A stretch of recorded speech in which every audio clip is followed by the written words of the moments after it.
ওং স্থাপকায়শ্চ ধর্মস্য সর্বধর্মস্বরূপিণে অবতার বরিষ্ঠায় রামকৃষ্ণায় তে নমঃ।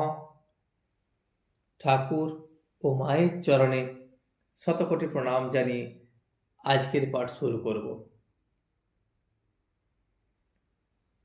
ফাল্গুন মাসের কৃষ্ণা পঞ্চমী তিথি, বৃহস্পতিবার, 16ই চৈত্র, ইংরাজির 29শে মার্চ 1883 খ্রিস্টাব্দ। মধ্যাহ্ন ভোজনের পর ভগবান শ্রীরামকৃষ্ণ কিঞ্চিৎ বিশ্রাম করিতেছেন। দক্ষিণেশ্বর কালীবাড়িতে সেই পূর্ব পরিচিত ঘর, যে ঘরটিতে বসিয়া ঠাকুর তার সমস্ত ভক্তদের সঙ্গে ধর্মকথা আলোচনা করেন। তার মুখ নিঃসৃত বাণী শুনেবার জন্য বহু দূর দূরান্ত থেকে ভক্তেরা সেখানে এসে হাজির হয়।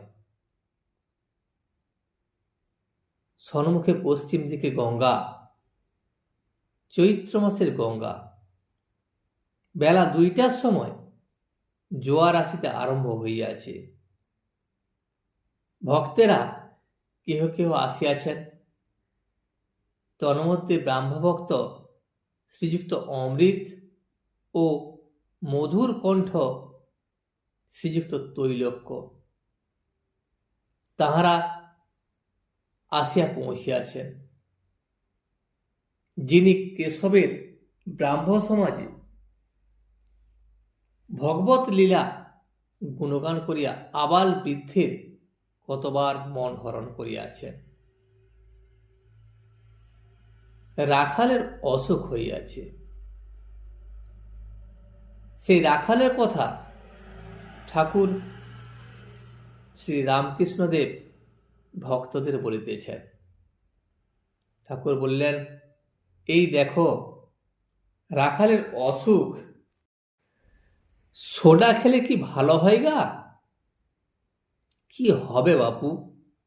রাখাল, তুই জগন্নাথের প্রসাদ খা।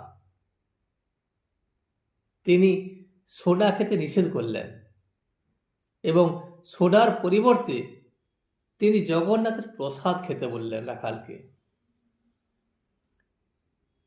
ঠাকুর জগন্নাথের কথা বলিতে বলিতে অদ্ভুতভাবে ভাবিত হইলেন।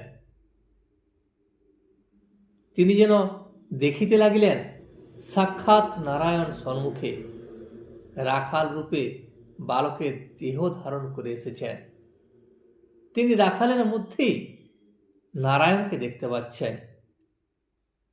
একদিকে কামিনী কাঞ্চন ত্যাগী শুদ্ধাত্মা বালক ভক্ত রাখাল, আর অপরদিকে ঈশ্বর প্রেমে অহরহ মাতরা শ্রীরামকৃষ্ণের সেই প্রেমের চক্ষু। সহজেই বাৎসল্যভাবের উদয় হইল। তিনি সেই বালক রাখালকে বাৎসল্যভাবে দেখিতে লাগিলেন এবং গোবিন্দ গোবিন্দ এই নাম প্রেম ভরে উচ্চারণ করিতে লাগিলেন। শ্রীকৃষ্ণকে দেখিয়া যশোদার যে ভাবের উদয় হইত, এ বুঝি সেই ভাব। ভক্তরা এই অদ্ভুত ব্যাপার দর্শন করিতেছেন। এমন সময় সব স্থির। ঠাকুরের অঙ্গ প্রত্যঙ্গ, নিঃশ্বাসও যেন বইতেছে কি বইতেছে না। গোবিন্দ নাম করিতে করিতে ভক্তাবতার ঠাকুর শ্রীরামকৃষ্ণের সমাধি হইয়াছে। শরীর চিত্তার্পিতের ন্যায় স্থির। ইন্দ্রিয়গণ কাজের জবাব দিয়া যেন চলিয়া গিয়াছে। নাসিকাগ্রে দৃষ্টি স্থির। নিঃশ্বাস বহিছে কি না বহিছে। শরীর মাত্র ইহলোকে পড়িয়া আছে, আর আত্মাপক্ষী বুঝি চিদাকাশে বিচরণ করিতেছে। এতক্ষণ যিনি সাক্ষাৎ মায়ের ন্যায় সন্তানের জন্য বড় ব্যস্ত হইয়াছিলেন, তিনি এখন কোথায়? এই অদ্ভুত ভাবান্তরের নাম কি সমাধি? এইসব অবস্থা যখন চলছে, এমন সময় গেরুয়া কাপড় পরা অপরিচিত একটি বাঙালি আসিয়া উপস্থিত হইলেন ও আসন গ্রহণ করিলেন। কর্মেন্দ্রিয়াণি সংযমজ অস্তি মনসা শরণ ইন্দ্রিয়ার্থান বিমূঢ়াত্মা মিথ্যাচার স উচ্যতে। যে ব্যক্তি বাহ্যিকভাবে কর্মেন্দ্রিয় সংযত রাখে কিন্তু মনে মনে ইন্দ্রিয়ের বিষয়গুলি চিন্তা করে, সেই মূর্খকে মিথ্যাচার বা ভণ্ড বলা হয়।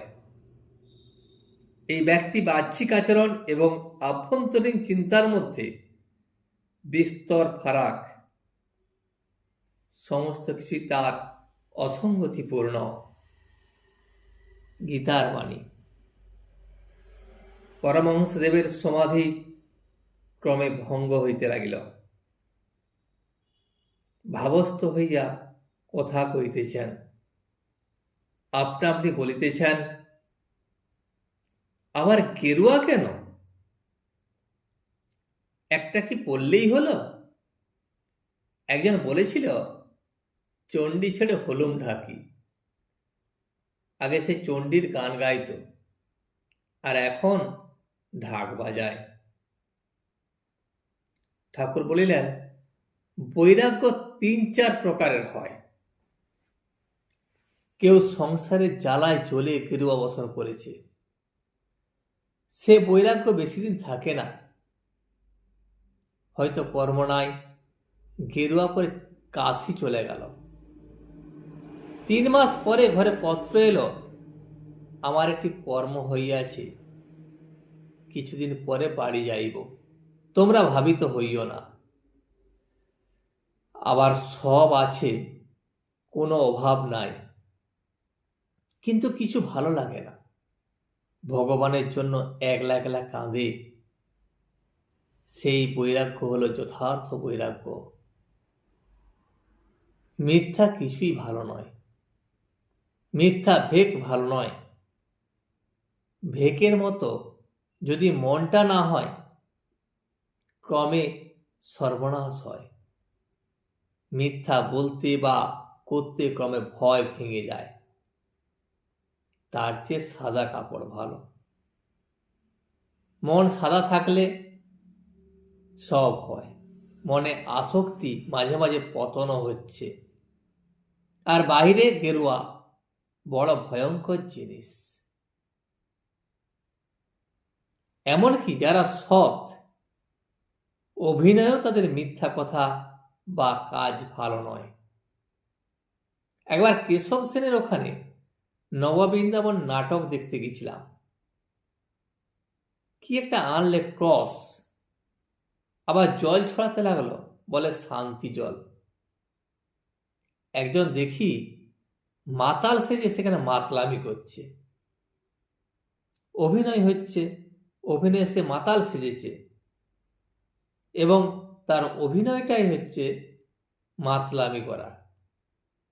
তখন একজন ব্রাহ্মভক্ত উঠে চট করে বলেন, ও কুবাবু কুবাবু। কুবাবু মাতাল সেজেছিলেন। ঠাকুর বললেন, ভক্তের পক্ষে ওরূপ সাজাও ভালো নয়। ওসব বিষয়ে মন অনেকক্ষণ ফেলে রাখায় দোষ হয়। তার মনে মনে যদি হয় যে সে মাতাল বা মাতালের ভাব ধরেছে, তাহলে তাতে দোষ হয়। মন ধোপাখড়ের কাপড়, যে রঙে ছোপাবে সেই রং হয়ে যায়। মিথ্যাতে অনেকক্ষণ ফেলে রাখলে মিথ্যার রং ধরে যাবে। আরেকদিন নিমাই সন্ন্যাস কেশবের বাড়িতে দেখতে গিয়েছিলাম। যাত্রাটি কেশবের কতগুলো খোসামতের শিষ্য জুটে খারাপ করেছিল। একজন কেশবকে বললে, কলির চৈতন্য হচ্ছেন আপনি।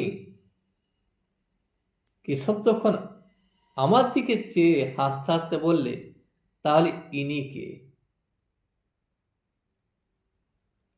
আমি বললাম, আমি তোমার দাসের দাস, রেণু রেণু। কেশবের একটু লোকমান্য হবার ইচ্ছা ছিল।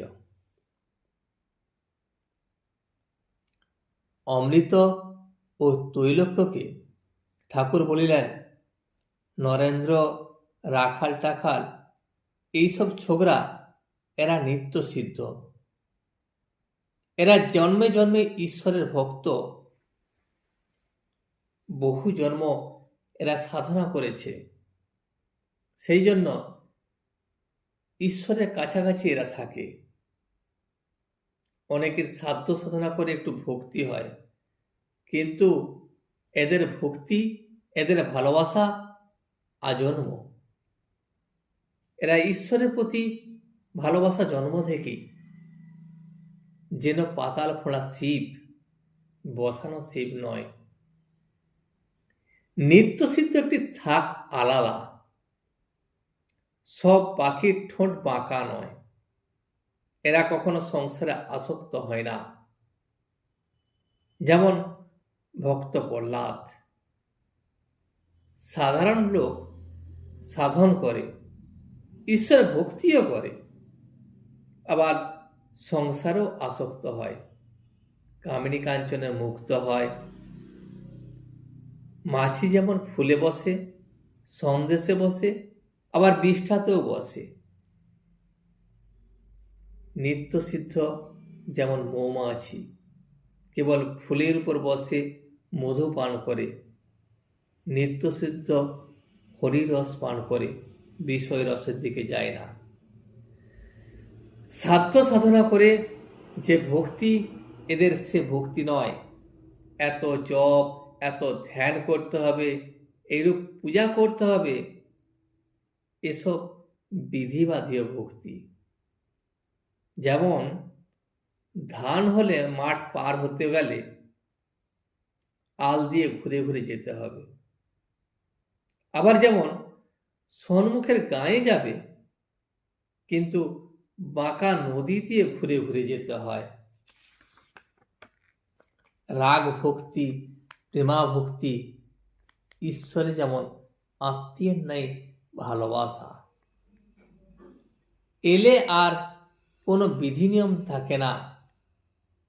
তখন ধান কাটা মাঠ যেমন পার হওয়া, আল দিয়ে যেতে হয় না, সোজা একদিক দিয়ে গেলেই হলো। বন্যে এলে আর বাঁকা নদী দিয়ে ঘুরে ঘুরে যেতে হয় না, তখন মাঠের উপর এক বাঁশ জল, সোজা নৌকা চালিয়ে দিলেই হলো। এই রাগ ভক্তি, অনুরাগ, ভালোবাসা না এলে ঈশ্বর লাভ হয় না। অমৃত বললেন, মহাশয়, আপনার এই সমাধি অবস্থায় কি বোধ হয়? আপনার যখন সমাধি হয় তখন আপনি কি দেখেন, বা কি অবস্থায় আপনি চান? তখন ভগবান শ্রীকৃষ্ণ বললেন, শ্রীরামকৃষ্ণ বললেন, শুনেছ, কুমোরে পোকা চিন্তা করে আরশুলে কুমোরে পোকা হয়ে যায়। কিরকম জানো? যেমন হাড়ির মাছ গঙ্গায় ছেড়ে দিলে হয়।